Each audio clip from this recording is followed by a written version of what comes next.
What's up, guys? I guess we'll get right back into it. Episode 2. And today I'm probably just going to start taking parts off the car, checking them out one by one, categorizing what can be used, what is probably going to get thrown out. And I've had a terrible hair day, so ignore that. But anyway, yeah, let's get into it. And yeah, just got a lot of work to do.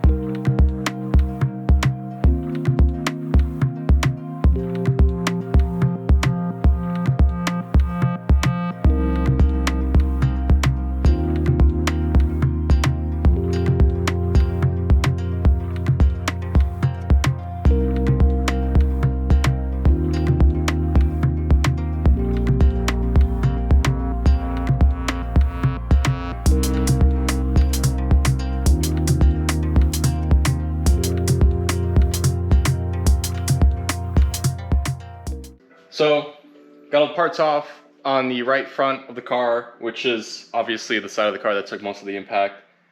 From what I can tell, I mean the shock is completely destroyed. It is bent, and the canister is all messed up.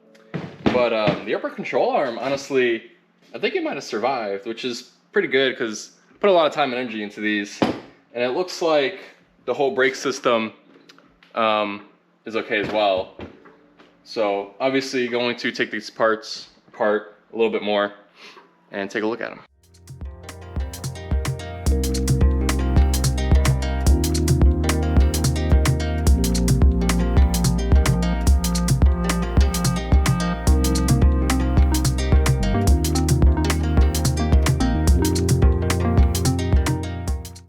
So driver's side all done, and kind of surprising to see this right here. We got a crease going on, and I'm bleeding. Great. We got a crease going on right here, and then right there you can see the big crease where this whole frame rail went out. So both sides of this car is completely trashed.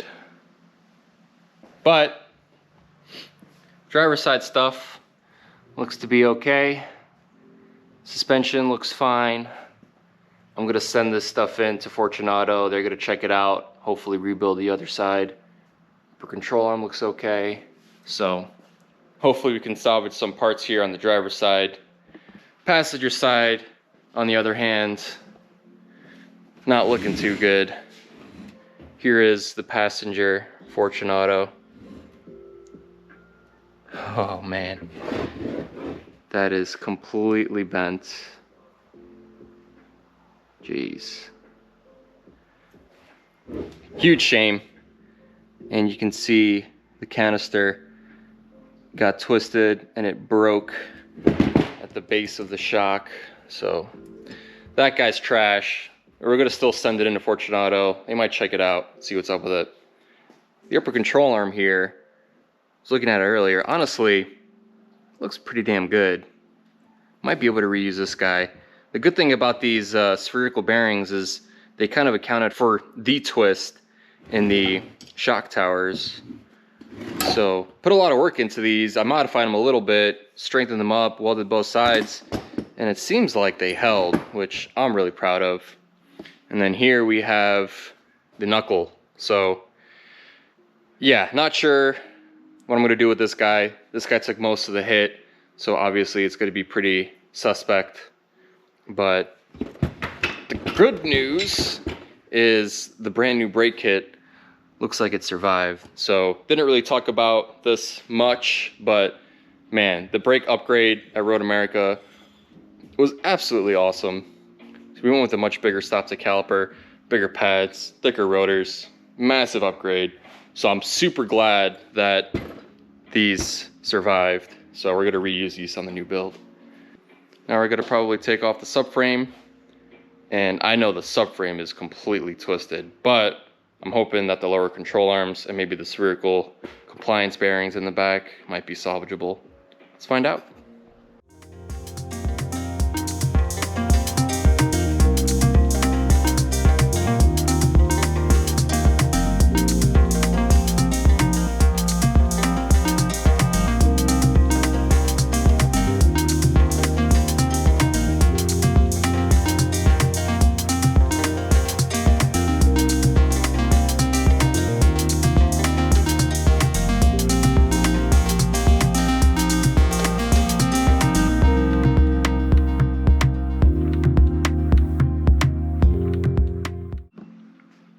we got the lower control arms off with the radius rods or whatever you want to call these guys.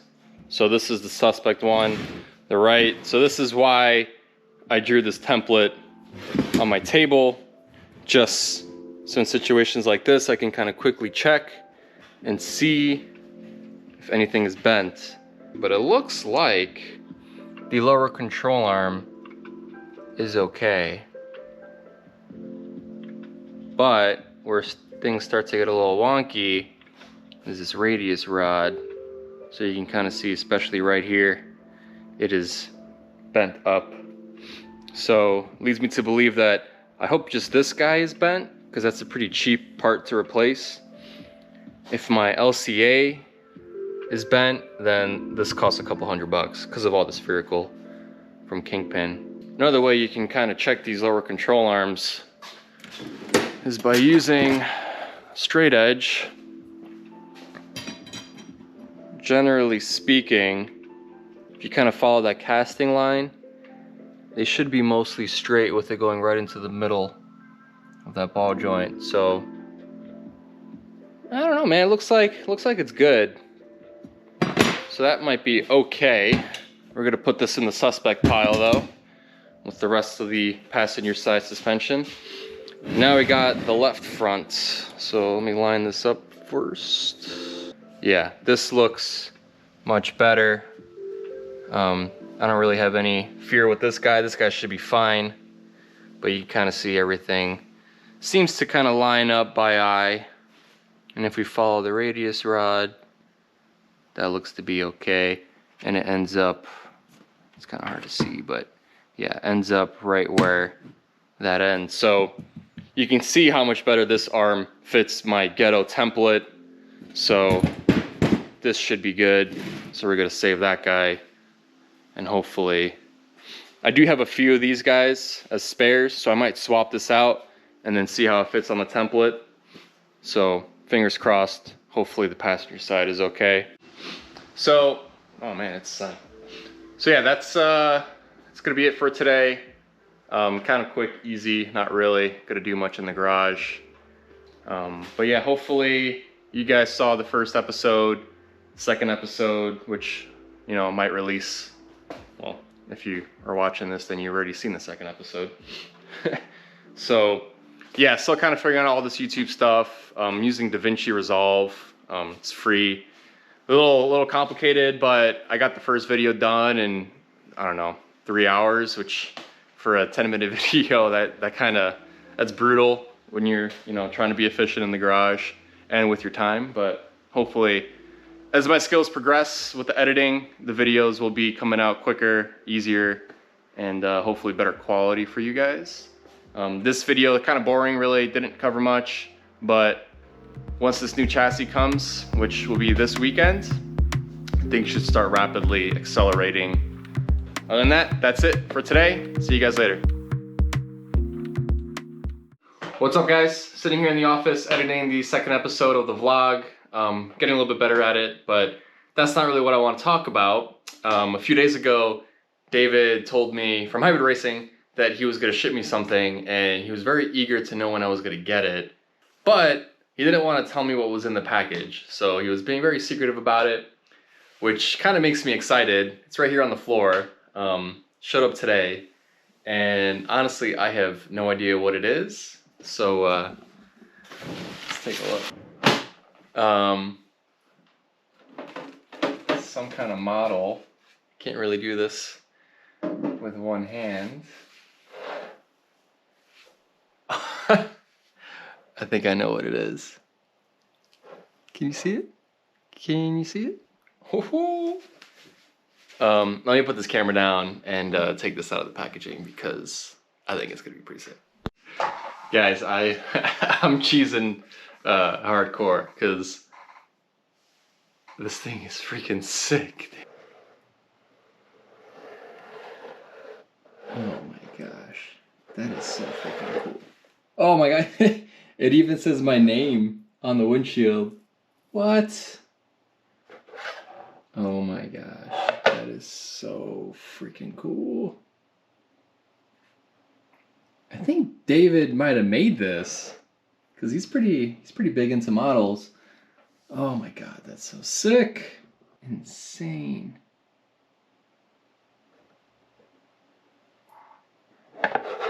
So, kind of a funny story.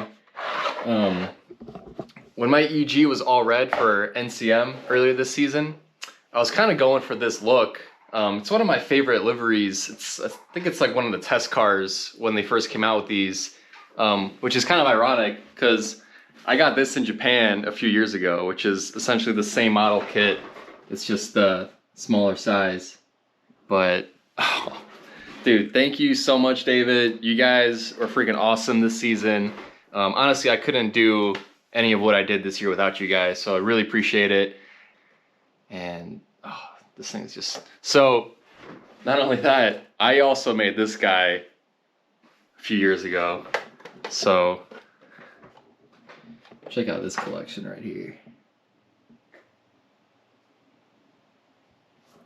I don't know, man. I guess the four-door EG sedan was destiny.